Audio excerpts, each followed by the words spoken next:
आज मेरा ब्रह्मा बाबा का ज्ञान अमृत पाठ शुरू करने जा रहा हूँ, इसलिए पहले एक बार बोलिए ओम शांति। वर्तमान में जिए ब्रह्मा कुमारी शिवानी बहन, गुरुग्राम हरियाणा। बीते हुए समय में हमने क्या किया और भविष्य में हम क्या करना चाहते हैं, यह सोचना मनुष्य का स्वभाव है।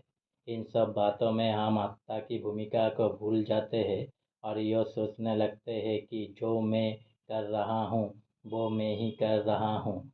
अगर हम अपनी भाषा को भी देखें तो क्या होती है, क्या करूँ, कैसे करूँ, इसे कैसे करना चाहिए, तो सब कुछ करने पर केंद्रित हो जाता है और इसीलिए खुशी भी करने पर केंद्रित हो जाती है। फिर हम सोचते हैं कि ये करेंगे, ये होगा, तब मुझे खुशी होगी।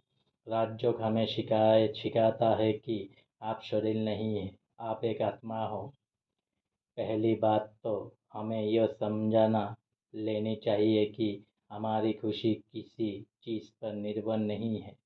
दूसरी बात यह कि हम हमेशा खुश रह सकते हैं, उसका अनुभव कर सकते हैं। वर्तमान में रहना मुश्किल नहीं है।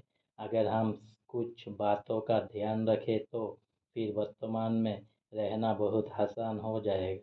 वर्तमान में है तो खुश है ही, वर्तमान में है तो स्थिर है। अशांति कहाँ से आ रही थी? बीते हुए समय की कोई घटना, दुख या भविष्य का भय, या फिर किसी से कोई अपेक्षा अशांत कर रही थी।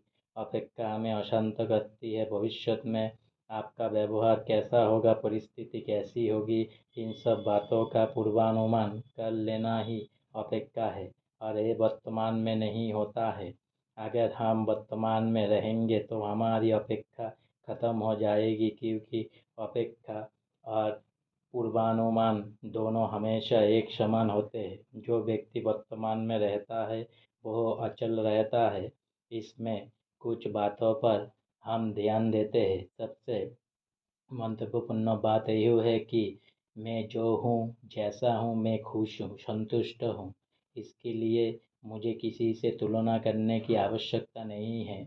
जब हम भविष्य में अपनी खुशी को ढूंढते हैं तो हम यही देखते हैं कि मैं इनके जैसा बन जाऊं, मैं इस पद पर पहुंच जाऊं, इसके पास जो है वो मेरे पास भी आ जाए, और हम भविष्य की कल्पनाओं में खो जाते हैं। आज मेरा ब्रह्मा बाबा का ज्ञान अमृत पाठ यहीं पर समाप्त हुआ है, इसलिए फिर से एक बार बोलिए ओम शांति। और ज़्यादा से ज़्यादा सब्सक्राइब करिए और ज़्यादा से ज़्यादा लाइक करिए मेरे चैनल को प्लीज़।